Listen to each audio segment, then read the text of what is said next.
পড়ি গেছি দাওয়াত করি পড়ি গেছি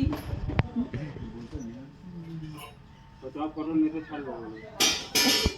একটা পোজ দাও দেন পোজ দৌড়ে এর পোজ দে এরকম করো এরকম করো একটু কাকু কেন দেখো এরকম করো আঙুল দু আঙুল এরকম করো কাকু এই দু আঙুল এরকম করো তাহলে আজকে আমাদের বাড়ি চলো আমার দিদি আজকে ওই ঘর করতেছে আমাদের বাড়ি চলো দিদি বাড়ি আছে আর করতে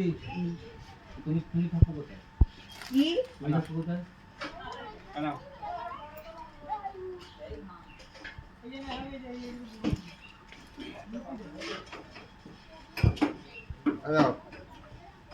ওখানে আবার কি করিয়ে হ্যাঁ ওই